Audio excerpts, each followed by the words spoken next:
Bienvenue aux Petites Jasettes pédagogiques. Bonjour, aujourd'hui j'accueille Marc Godbout, un éducateur en petite enfance qui travaille dans un CPE près de Montréal. Donc, bonjour et bienvenue Marc. Bonjour et je vous remercie de m'avoir invité. Merci. Toi, tu produis du contenu, des vidéos, un peu comme moi. Donc, c'était vraiment le fun de retrouver ça. Puis on a dit, il faut l'inviter aux petites jasettes, ce monsieur-là, puis voir qu'est-ce qui t'a inspiré à commencer ta page, puis de partager des vidéos du genre, où tu explores plein de différents sujets au sujet de la petite enfance et notre rôle comme éducateur et éducatrice. Donc, c'était quoi l'inspiration derrière ça? Vraiment, l'inspiration, c'est vraiment de voir au fil du temps, de travailler auprès des jeunes, des enfants, de voir la différence que ça apporte avec une certaine approche, quand on travaille la confiance en soi, l'estime de soi, les activités sociales. On a tellement vu je dis on parce que l'équipe parce que je travaille ont un peu la même approche que moi. On a tellement vu de beaux cas d'enfants les progrès qu'ils font, comment qu'ils passent, des enfants qui sont parfois un peu moins bien, qui s'expriment pas, et qu'à la fin d'une année, en travaillant ces points-là, ils sont juste bien. Donc, la confiance et l'estime de soi, les activités sociales et tout ça. Alors, la raison que je publie ou que je parle de ces choses-là, c'est vraiment d'aider les parents et les autres en intervenant. Qu'est-ce que je suggère ou qu'est-ce que j'amène comme approche? Ça simplifie tellement les choses. Les enfants sont tellement bien et sont vraiment plus prêts ensuite pour leur passage jusqu'à l'école. Mais le plus souvent qu'on entend quelque chose, le plus souvent qu'on se le fait expliquer de différentes façons, qu'on peut le comprendre, le plus qu'on peut venir vraiment appuyer ce développement-là avec les En enfants. plein ça, c'est ça le plus, comme vous dites, moi j'apporte une manière de l'expliquer ce qui est basé sur sur mon travail là, auprès des enfants, sur qu'est-ce que je vois.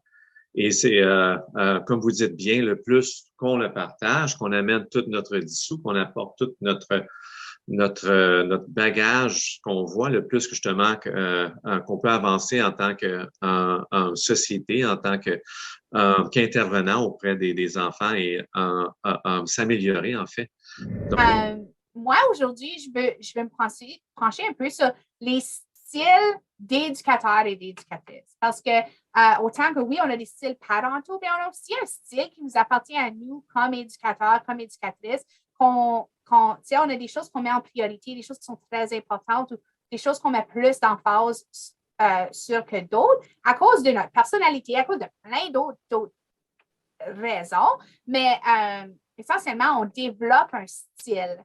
Donc, en jasant avec toi un petit peu, je vois que toi, tu te penches vraiment sur les relations, puis bâtir la relation avec les enfants et les familles. Donc, pourquoi est-ce que ça c'est tellement important pour toi de bâtir cette relation-là? c'est qu'on peut avoir différents styles, euh, bien sûr, selon notre personnalité. Ceci dit, je dirais qu'au bout de la ligne, il reste que c'est le plus important pour moi. Je crois que ça l'est à force de voir des beaux résultats d'année en année, c'est que si on priorise les activités sociales, l'estime de soi, la confiance de soi en soi, chez l'enfant, c'est là que lorsque l'enfant se sent bien, après ça, c'est tellement facile de faire toutes les autres choses, que ce soit du bricolage, faire les activités sociales, faire un paquet de choses. Alors, si l'enfant se sent bien, c'est là que c'est tellement plus facile. Il n'y aura pas de confrontation, il n'y aura pas, oui, il va en avoir des fois, mais ça va être tellement plus facile. Alors, aussi, un des points principaux que je priorise, puis ça, toutes ces choses-là, habileté sociale, confiance en soi, estime de soi, c'est à travers le lien. C'est de créer le lien avec l'enfant. Quand le lien est fait, après ça, c'est tellement plus facile. Le lien lui sert tellement à plein de choses. Il valide l'enfant, ça l'aide à se sentir mieux, ça développe sa confiance en lui-même, son estime de lui-même. Avec le lien aussi, on est capable de voir tellement plus facilement si l'enfant se sent, comment l'enfant se sent. Donc, si j'avais à résumer ce que tu viens de dire, c'est que ton style semble être relationnel, beaucoup relationnel. Tu passes par la relation pour venir appuyer le développement dans toutes ces sphères. Ça fait que même si on est en train de travailler quelque chose, comme tu disais, la motricité fine ou la motricité globale, il faut passer par la relation. Je pense à un petit qui essaie de grimper quelque chose pour la première fois, puis qui a peut-être peur de la hauteur ou que ce soit. Bien, on est en train de travailler la motricité globale dans l'activité de grimper, on va dire. Mais si l'enfant ne me fait pas confiance, je n'ai pas une bonne relation avec lui, puis il a peur que je vais le laisser tomber ou que je ne serai pas là pour l'appuyer, il ne travaillera pas sa motricité globale, il ne grimpera pas ce qu'on aimerait le voir grimper parce que la relation n'est pas là. Exactement, c'est ça exactement. Ça l'amène tellement beaucoup avec l'enfant, comme vous dites, aussi simple que l'exemple que vous venez de dire, justement, dans tous les domaines, l'enfant va juste être mieux aéré, mais on veut que l'enfant s'exprime, on veut que l'enfant soit yes, qu'il essaye, qu'il y aille, qu'il fasse ses choses. Si l'enfant est un petit peu, justement, plus un renfermé, qui a peur, c'est là que c'est plus difficile. L'enfant, ça va être plus long pour lui à juste faire des choses. Pour qu'il avance, il faut qu'il essaye, il faut qu'il avance, il faut qu'il fasse des choses. Alors, on veut que l'enfant essaye, on veut que l'enfant essaye, qu'il soit lui-même. Puis s'il va un peu trop loin, bien, nous autres, on est là pour le tempérer, pour dire wow, wow, fais attention. Alors, puis je crois qu'en priorisant ça, relationnel, le côté relationnel, on peut vraiment faire tout, je crois. C'est vraiment à travers ça. Sinon, si ça c'est pas là, c'est vraiment difficile. C'est un chemin plus long, puis parfois, s'il n'y a pas le lien entre l'éducatrice, l'éducateur ou le parent et l'enfant se sent pas validé, se sent pas compris, se sent pas écouté. Puis c'est là que tous les comportements mauvais qu'on peut appeler commencent à apparaître. Et à la cause, ça c'est un des points que j'apporte aussi, aller à la cause sous-jacente. Dès qu'on fait un mauvais comportement d'un enfant, soit qui pousse, soit qui crie, soit qui pleure facilement, c'est toujours d'aller voir la cause. Il y a toujours une cause. Mais c'est ça, des fois, comme éducateur, comme éducatrice, il faut sortir notre loupe un peu, puis aller voir un petit peu plus près, qu'est-ce qui se passe, c'est quoi. Puis c'est beaucoup plus facile. Tu as moins besoin de ta loupe, on va dire, si la relation est déjà bâtie. Parce que tu es capable de reconnaître facilement, tu sais pourquoi peut-être, tu as peut-être un arrière-plan de qu'est-ce qui se passe que tu n'aurais pas si tu n'as pas la bonne relation. C'est bien dit. On n'a pas besoin de la loupe autant parce qu'on vient comme notre conjoint.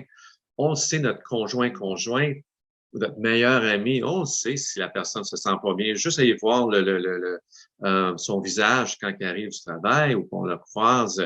On sait que si l'enfant, c'est la même affaire, c'est qu'on l'aide aussi à mettre des mots quand l'enfant le sait pas lui-même ou il a de la misère à le dire. On l'aide en suggérant des choses. Il y a comme de quoi, ah ouais, c'est ça, j'ai pas aimé telle affaire. Ou, c'est ça. Alors, donc, l'enfant, peu à peu, devient meilleur à dire ses émotions. Mais oui, capsule que j'ai vraiment apprécié. Tu dis, quand on parle avec l'enfant, c'est comme parler à notre meilleur ami. Faut être à l'écoute attentive, il faut être intéressé par ce qu'ils disent et créer ce dialogue-là. Donc, c'est certain qu'on va partager le lien à tes capsules avec celle-ci. Donc, si l'auditoire, ça vous intéresse, allez absolument voir les capsules de Marc parce qu'ils m'ont offert en tout cas une autre perspective. Puis j'ai aimé entendre leur petite voix puis qui font partie de la capsule. Sans même qu'on les voit, ils ont tellement de présence dans la capsule. Mon message, je reviens, c'est vraiment de développer le lien avant et après ça. C'est là qu'on peut travailler toutes ces choses-là, dont le plus important, je dirais, les habiletés sociales, qui est le gros point, je dirais, ensuite. Excellent, oui. Il y a une citation ou un dicton que j'aime beaucoup, puis c'est ce qui est difficile tout de suite va être facile tantôt. Puis c'est ça, j'entends dans ce que tu me dis. C'est que créer la relation, ça exige du travail, c'est un peu plus difficile. Mais quand on met l'énergie, quand on met le temps nécessaire pour bâtir cette relation-là, toute autre chose va être plus facile. Donc, si c'est difficile tout de suite, ça va être facile tout à l'heure. Si c'est très facile tout de suite, tu vas en avoir de la difficulté tout à l'heure. Donc, investis-toi dans la relation pour simplifier les choses tantôt, puis ça va porter fruit. Exactement. Puis c'est un développement qui est durable aussi, en le sens quand l'enfant se sent bien après ça, il est tellement plus prêt pour justement affronter justement la grande étape de l'école ensuite et tout ce que ça représente. Alors oui, effectivement, ça prend du temps. C'est payant. Ceci dit, c'est vraiment payant, autant pour l'enfant et pour nous. Pour l'enfant surtout, c'est vraiment pour l'enfant que c'est énorme parce que c'est ça, c'est payant pour lui. Alors oui, c'est vrai que c'est du temps au départ et c'est payant après ça, vraiment payant pour l'enfant. Ben, merci énormément pour cette belle conversation. Ça m'a fait plaisir. Merci, ça m'a fait plaisir d'être ici et de pouvoir partager.